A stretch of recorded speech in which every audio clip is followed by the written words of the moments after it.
السلام عليكم، ازيكم عاملين ايه؟ النهارده تالت حلقه في كورس اعلانات جوجل، وهنتكلم النهارده ان شاء الله عن اهم المصطلحات والتعريفات اللي لازم تبقى عارفها علشان تبقى باذن الله ان شاء الله محترف في اعلانات جوجل، لان احنا هنحتاجها جدا في الحلقه اللي جايه بتاعه الاوبتمايزيشن او التحسين بتاع النتائج، عشان لما نتائجك تبدا تظهر والاعلان بتاعك يجيب كليكس او ايا كان الهدف اللي انت عامله من الاعلان، تعرف تحلل اعلانك وتبقى فاهم اداؤه عامل ازاي.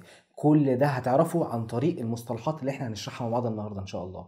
فيلا من غير كلام كتير لو انتوا هنبدا، انزل روق عليا بلايك واشتراك جميل في القناه، وهات كوبايه شاي بتاعتك علشان تروق، وتعالى لي عشان نبدا الفيديو.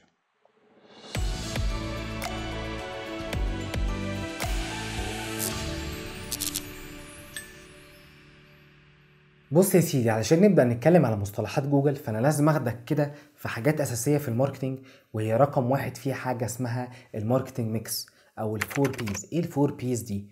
دي عبارة عن 4 كلمات أو مصطلحات أساسية، اللي هو السعر والمنتج والمكان وطريقة الترويج ليه. دول ال4 حاجات أساسية اللي أنت لازم تبقى محددهم علشان تقدر تبدأ تعمل ماركتينج للحاجة اللي أنت بتقدمها. جميل كده؟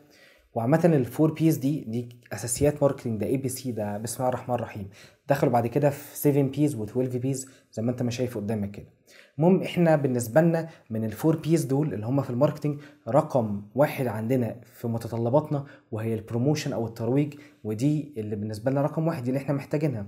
فهناخد البروموشن كده ونبدا نفصصها شويه واحده واحده علشان نعرف ايه جواها. فهتلاقيها متقسمه جوه لكذا حاجه: سيلز، بروموشن، وبيرسونال سيلينج، ومنهم حاجه اسمها ادفرتايزنج او الاعلانات، ودي بالنسبه لنا الحاجه اللي تهمنا.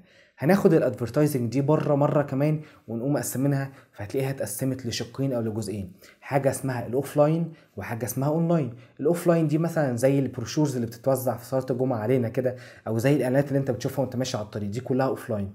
والاونلاين زي جوجل ادز وزي السوشيال ميديا ادز او الاعلانات بتاعت فيسبوك مثلا. دي الحته بتاعتنا بقى اللي احنا نحط ايدينا عليها، ودي اللي احنا عايزينها عشان نبدا نوضح المصطلحات بتاعتها، وهي اعلانات جوجل ادز. لما نبدا ننزل كده شويه هتلاقيني برضو موضح لك بالتفاصيل اكتر ال7 بيز اللي هي الحاجه المتطوره شويه عن الفور بيز اللي هي المصطلحات الاساسيه جدا في الماركتنج ولازم تبقى عارفها. ننزل تحت كده بقى شويه علشان نبدا نتكلم عن المصطلحات الاساسيه بقى بتاعت جوجل ادز، واللي رقم واحد فيهم لازم تبقى عارفها وهي الكليك. الكليك دي ان انت لما بتسيرش كده، وخلينا مثلا نفتح كده علشان نشوف الحاجه اللي احنا كنا عملنا سيرش عليها في الحلقه اللي فاتت، الفيديو اللي فات، وهي مثلا شقق في العاصمه الاداريه للبيع. انا دلوقتي الاعلانات دي عجبتني وقمت فعلا ضغطت مثلا على الاعلان ده، مثلا على اللينك ده، تمام. فلما ضغطت عليه كده فتح لي بالشكل ده، فانا كده عملت عليه كليكايه، ان انا نقرت عليه. فده اول مصطلح والسهل اكيد كلنا عارفينه. كليك هو النقر على اللينك اللي بيطلع لي او الرابط اللي عجبني. جميل كده. طب ايه هو الامبريشن ده؟ الامبريشن هو معدل الظهور، معدل ظهور نتائج البحث للاشخاص. يعني وليكن مثلا انا الاعلان بتاعي ظهر 100 مره، فانا يعتبر الامبريشن بتاعي في الحاله دي هو 100، تمام. طب وخلينا ننط حاجه اسمها الريتش، لازم نقارن ما بينهم لان في ناس كتير بتلخبط ما بين الريتش وما بين الامبريشن. انا الاعلان برضو بتاعي ظهر 100 مره، فهيتكتب قدامي الريتش 100 مره 100. فطب ايه الفرق كده بين ال100 بتاعت الريتش وال100 بتاعت الامبريشن؟ ال100 بتاعت الريتش معناه ان الاعلان بتاعي كتب ان الريتش بتاعه 100، فده معناه انه ظهر ل100 شخص، 100 شخص شاف الاعلان بتاعي. انما الامبريشن انه يكتب قدامه 100، فده مش بالضروره ان يبقى فيه 100 شخص شافوه، ممكن يبقى في 50 شافوه، كل واحد فيهم شافه مرتين، فده معناه ان توتال عدد مرات الظهور للاعلان بتاعي 100، لان في 50 شافوه كل واحد فيهم شافه مرتين، فده معناه انه ظهر كام؟ 100 مره. فالامبريشن في الحاله دي هيتكتب فيها 100. والله بص، انت الاعلان بتاعك ظهر 100 مره، ممكن بقى يكون ظهر مرتين لشخص، ممكن يكون ظهر 4 مرات لشخص تاني، المهم ان مجموع المرات ظهر 100. فدي الايه؟ الامبريشن. انما الريتش على العكس كده، تقول لك لا، انا مش بحسب الاعلان ان لما يظهر للاعلان شخص مره واحده، طب ظهر للشخص مرتين، لا هيحسبه بمره، تمام. انما في الامبريشن هيحسبه باتنين. فده الفرق ما بين الريتش والامبريشن. ودايما عشان تبقى عارف هتلاقي الرقم بتاع الامبريشن اكتر من الرقم بتاع الريتش عشان تبقى عارف تفرق، لان غالبا في الاعلانات الاعلان بتاعك ممكن يظهر للشخص الواحد مره او مرتين او 3، ففي الامبريشنز بيعد لك كل دول عدد مرات الظهور عامه، ايا كان ظهر للشخص ده مره ولا 2 ولا 3، المهم بيعد التوتال، بيعد المجموع. على عكس الريتش ما بيحسبش الاعلان بتاعك الا لما يظهر للشخص مره واحده، ظهر له 2 3 4، لا هو بالنسبه له مره. تمام كده. فده الفرق ما بين الامبريشن وبين الريتش عشان تبقى فاهم الفرق ما بينهم. عندك بعد كده المصطلح اللي في النص ده اللي احنا وقعناه واللي اسمه كليك ثرو ريت او السي تي ار، وهو معدل النقر على الاعلان بتاعك بالنسبه لعدد مرات ظهوره. بمعنى ان انا الاعلان بتاعي ظهر 100 مره، من ال 100 مره دول اتضغط عليه 10 مرات، ال10 مرات دول بقى النسبه بين الظهور لعدد مرات الضغط، هو ده السي تي ار او الكليك ثرو ريت. النسبه ما بين عدد مرات الظهور الى الضغط على او النقر على الاعلان بتاعك، هو ده الكليك ثرو ريت. طب وبتحسب ازاي؟ مفيش يا سيدي، هتقسم عدد مرات الكليكس او النقرات على الاعلان بتاعك على عدد مرات الظهور او اللي هو الامبريشنز وتضربه في 100، وما تكتبش حاجه. انا كده كده كاتب لك كل حاجه تحت، انزل تحت كده شويه هتلاقيني كاتب لك اهو الكليك ثرو ريت بيساوي عدد الكليكس كلها اضغط عليه 10 مرات على توتال مرات الظهور اللي هو مثلا امبريشنز اللي هو 100 في 100، هيطلع لك مثلا وليكن في المثال بتاعنا هيطلع لك 10%، اللي هو 10 ضغطات على 100 مرة ظهور في 100، يبقى يطلع لك النسبة بالمئوية كام؟ 10%. ده الكليك ثرو ريت. طب الفريكونسي، الفريكونسي هو عدد مرات تكرار الاعلان بتاعك. مش انا قلت لك ان ممكن يبقى في ناس شافت الاعلان بتاعك مرتين وناس ممكن تكون شافته 3؟ طيب معدل تكرار الاعلان بتاعي قد ايه؟ اقول لك يا سيدي تحسبه ازاي. بتقوم جايب عدد الامبريشنز اللي هو عدد مرات الظهور عامة بقى ايا كان ظهر للشخص كم مرة، على الريتش اللي هو عدد مرات الظهور للشخص الواحد، وتقسمهم على بعض. في الحالة دي هيطلع لك الفريكونسي. يعني وليكن خلينا ناخد كمثال ان الاعلان بتاعي ظهر كتوتال 100 مرة، ولكن ظهر ل 50 شخص بس. يعني انا الاعلان بتاعي ظهر لي في النتائج بتاعته ان الريتش بتاعه 50 وان الامبريشنز بتاعته 100. ده معناه ان انا لما اقسم ال100 على ال50 هيطلع لي 2. ده معناه ان الاعلان بتاعي ظهر لكل شخص مرتين. ولكن في الحالة دي لازم اكون بوضح لك عشان تبقى عارف ان هي مش بتظهر لكل شخص مرتين بالظبط. يعني مش عشان انا قسمت ال100 على 50 فطلع لي 2 معناه ان كل شخص في الناس دول طلع له مرتين، لا مش بالضرورة.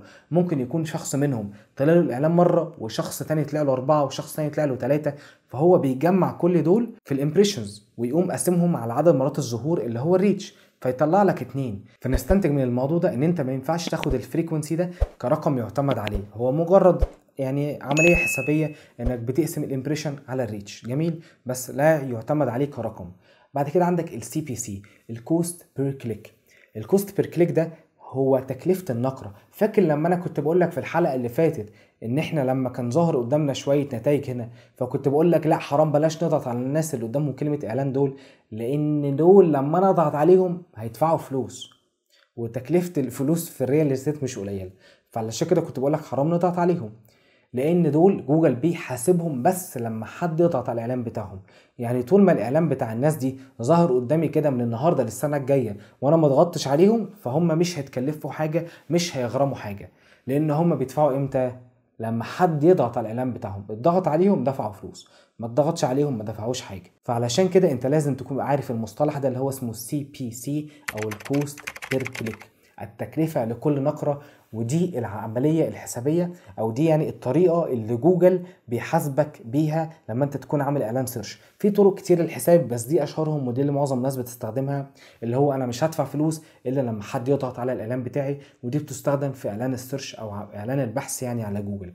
بعد كده عندنا حاجه اسمها السي بي ام او الكوست بير ميل او التكلفه لكل 1000 ظهور. ايه التكلفه لكل 1000 ظهور دي؟ مش احنا قلنا مش بندفع غير لما يضغط علينا؟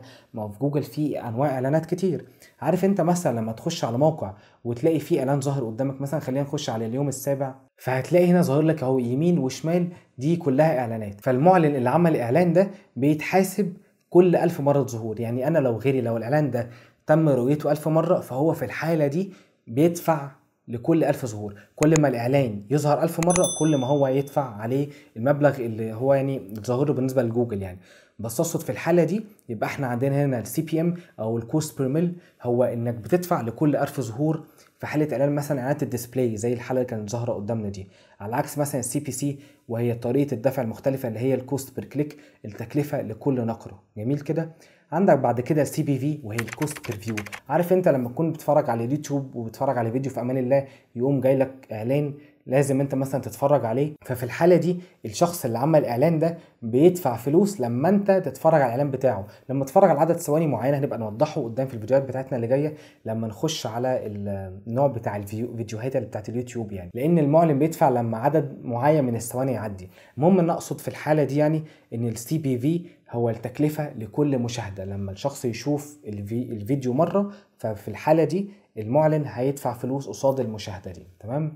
بعد كده عندك حاجه اسمها اللاندنج بيج او صفحه الهبوط. عارف لما احنا رحنا هنا وقمنا جايبين النتائج البحث وقلت لكم حرام هنا يدفع عشان ما يدفعوش، ورحنا لحد بقى من الناس اللي هم المجانين دول ضغطنا عليهم، فقام مودينا للصفحه بتاعته.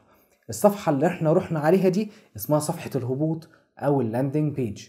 اللاندنج بيج دي الصفحه اللي انا بروح لها يعني العميل بيروح لها لما يضغط على الاعلان بتاعي. جميل كده. دي اللاندنج بيج. بعد كده عندنا حاجه اسمها الكونفرجن. وقبل ما نخش على حته الكونفرجن والكونفرجن ريت لازم نخش على حته مهمه جدا. دي كل القوانين اللي انا كنت بقول لكم عليها، وحته بس عشان ما ننساش كويس انها جت قدامي، ان السي تي ار او الكليك ثرو ريت هو المتوسط بتاعه عشان تبقى عارف كنتائج يعني. وبرضه هنشرحها مع بعض عملي لما نخش في المرحله العمليه بتاعه الاعلانات، بيكون من 4 ل 5%. ده المتوسط بتاعه. انت في الحته دي فانت في الامان يعني، ما تقلقش. تمام. خلينا بس ننزل هنا علشان نخش في الحاجه اسمها الماركتنج فانل، علشان عن طريقها بعد كده هشرح لكم حاجه اسمها الكونفرجن اللي موجوده معانا فوق. خلينا نخش في المرحله كده بتاعه العميل. العميل دلوقتي وليكن زي ما انا مثلا كنت مهتم كده بالعقارات، فانا معايا مبلغ معين ومهتم بالعقارات، فدخلت وسرشيت وظهر لي نتائج كتير. فمن النتائج دي انا ظهر لي مثلا نتيجه معينه، وهي النتيجه دي فعجبتني ضغطت عليها فدخلت على الموقع ده. تمام كده. يبقى انا اول حاجه خلينا نرجع كده للبي دي اف بتاعنا. اول ما دخلت على الموقع ده وشفته فانا حصل لي توعيه ان انا بقيت عارف شكل الموقع ده، وعرفت ان الموقع ده بيبيع شقق، وان الموقع ده عنده مثلا شقق وليكن في المكان الفلاني وسعرها كويس وشكلها كويس. يبقى انا حصل لي ايه؟ حصل لي توعيه. في المرحله اللي بعد كده انا ممكن الموقع ده بعد ما انا عرفت انه بيبيع شقق ممكن اهتم واكمل، او ممكن اسيبه واخرج. فلو انا اهتميت وكملت انا حصل لي بعد كده حاجه اسمها عمليه اهتمام. انا بقيت مهتم بالموقع ده. بعد مرحله الاهتمام اللي انا فيها دي انا ممكن بعد كده الاقي كمان اسعارهم كويسه، او ان هم عاملين تخفيضات. ففي حاله ان انا بقيت خلاص مشدود بسبب ان هم عاملين عروض، او ان الحاجه اللي هم عارضينها بقت شداني جدا، فتولدت عندي الرغبه ان انا هشتري من الموقع ده الحاجه اللي انا كنت عايز اشتريها. يبقى انا اتحولت من ان انا عميل حصل لي توعيه، لان انا بقيت مهتم، لان انا اتولد عندي الرغبه ان انا اشتري من الموقع ده. تمام. اللي هي عمليه الديزاير بقى، ان انا اتولد عندي الرغبه. طب خلاص اتولد عندي الرغبه وهشتري فعلا، وفعلا اشتريت وحصل مرحله الاكشن. يبقى انا كده اتحولت بقى ايه؟ لعميل عمل عمليه الشراء. وهنا حصلت الكونفرجن اللي انا كنت بقول لك عليها فوق، اللي هو اصبر هوريك تحت. فاكر لما انا كنت بقول لك هنا كان فاضل اخر 3 دول، فسبتهم ونزلت اشرح لك تحت. طيب انا بعد ما اشتريت منهم ورحت وخدت الشقه بتاعتي وعشت فيها فتره، وحسيت ان الناس التجربه الشرائيه اللي انا اشتريتها منهم دي كنت مبسوط فيها، والكومباوند مثلا اللي انا فيه وربنا رزقني وبقى عندي شقه فيه بقيت مبسوط فيه جدا. وجيت بعد كده ربنا رزقني بطفل وكبرت وهشتري له ايه؟ شقه، وهشتري له في نفس المكان.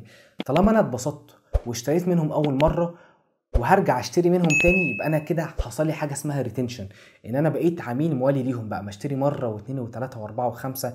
لا ده كمان لو حد صاحبي كمان عايز يشتري هقول له تعالى اشتري عندي في المكان بتاعي او اللي انا اشتريت فيه من الناس دول، لان انا اتبسطت في الشراء منهم. الكلام ده بقى مش في العقارات بس، الكلام ده لو مثلا انا داخل على امازون، داخل على نون، داخل على اي موقع ليه علاقه بالشراء، وانا تجربه الشراء معاهم كانت عجباني، فهشتري مره واثنين وثلاثه واربعه. فانا اتحولت من الاكشن او اللي هي عمليه الكونفرجن، ان انا اتحولت بعد كده لمرحله الريتنشن، ان انا بقيت بشتري مره واثنين وثلاثه واربعه، وبقول للناس ان انا اعرفهم ان الموقع ده كويس ومريح في التعامل فكمان اشتروا منه. كل اللي احنا بنتكلم عليه ده حاجه اسمها الماركتنج فانل او النفق التسويقي. بعد بقى ما خلصنا الماركتنج فانل اللي احنا كنا بنتكلم عليه ده، خلينا بقى نطلع تاني للكونفرجن بتاعنا. احنا قلنا الكونفرجن هو عمليه تحول العميل من ان هو كان داخل بس بياخد بصه كده وبيتفرج، لان هو فعلا ايه؟ خد الاكشن واشترى. بعد كده عندنا حاجه اسمها الكونفرجن فاليو. خلينا نسيب الكونفرجن ريت دي دلوقتي. الكونفرجن فاليو دي بتتحدد على حسب هل البيزنس بتاعك في حاجه بتتباع بسعر ولا لا. يعني وليكن كمثال ان احنا دلوقتي شغالين في العقارات، فالعقارات الكونفرجن بتاعهم ان هم يجيبوا عميل يملى الفورم، يملى بياناته، يكتب اسمه ورقم تليفونه والميل بتاعه وهكذا. دول كده عملوا كونفرجن. انما مثلا في حاله ان انا داخل بقى اشتري من على موقع هدوم مثلا، فانا في الحاله دي الهدوم دي ليها قيمه، ليها مبلغ. انا اشتريت مثلا لبس ب 500 جنيه، فانا الكونفرجن فاليو بتاعتي، قيمه التحول بتاعي كعميل بالنسبه لهم كام؟ 500 جنيه. يبقى الكونفرجن فاليو هي القيمه اللي العميل اشترى بيها. هل في كونفرجن فاليو لاي بزنس؟ لا، مش لاي بزنس.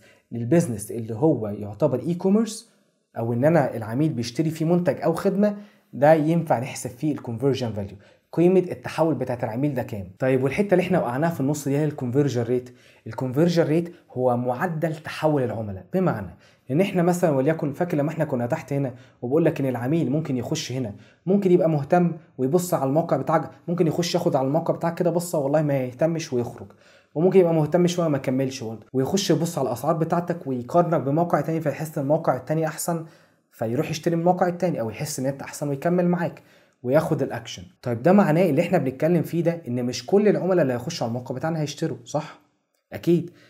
فده بقى الكونفرجن ريت، هو النسبه ما بين العملاء اللي بيخشوا على الموقع بتاعك لنسبه العملاء اللي بيشتروا. يعني وليكن احنا دخل على الموقع بتاعنا 50 زائر، اشترى منهم 5 بس، فده معناه ان الكونفرجن ريت بتاعنا 10%. بتحسبها ازاي؟ بتحسب نسبه الناس اللي اشترت لنسبه الناس اللي دخلت على الموقع اللي هم ال 50 في 100، فيطلع لك 10%. طيب انا دلوقتي اعرف منين الكونفرجن ريت بتاعي ده قليل ولا كتير؟ يعني كويس، يعني هل مثلا بيخش عندي 50 فبيشتري 5، ده كويس ولا قليل؟ طب الكونفرجن ريت الطبيعي المفروض يبقى كام؟ الكونفرجن ريت انا قلت لك عليها وجبت لك بالتدريج اهو، المفروض الطبيعي بتاعه يبقى 5%. طب انا عندي ازيد من 5%، طب ده حلو جدا ما شاء الله جميل وكمل على كده. طب لا انا اقل من 5%، لا تحاول تصلح بقى، شوف الناس بتوع عندك في انهي حته، هل اسعارك غاليه، هل الموقع بتاعك فيه مشكله، هل بيهنج، هل بطيء، هل التصوير مش احسن حاجه، فتشوف المشكله عندك في ايه وتبدا تحلها. بس الافرج والطبيعي بتاعي ان المفروض الكونفرجن ريت بتاعك يبقى متوسط تقريبا 5%. وبس كده يا سيدي، ده كان الفيديو بتاعنا النهارده. ما ننساش هسيب لك لينك المقاله اللي فيها البي دي اف اللي انا كنت بشرح فيه النهارده تحت في صندوق الوصف وفي اول كومنت. ولو عندك اي اسئله ممكن تنزل تحت في الكومنتات، انا بقراهم كلهم، او ممكن تخش تكلمني على صفحتي على الفيسبوك، هسيب لك اللينك بتاعها تحت في صندوق الوصف وفي اول كومنت. ولو محتاج اي شغل علاقه بالاعلانات المموله على السوشيال ميديا او على جوجل، هسيب لك رقم الواتساب بتاعي برضه في صفحه الفيسبوك، اللينك بتاعها تحت في صندوق الوصف. يا رب تكونوا استفدتوا في الفيديو بتاعنا النهارده، وخليكم عارفين احنا دايما في خدمتكم. شكرا.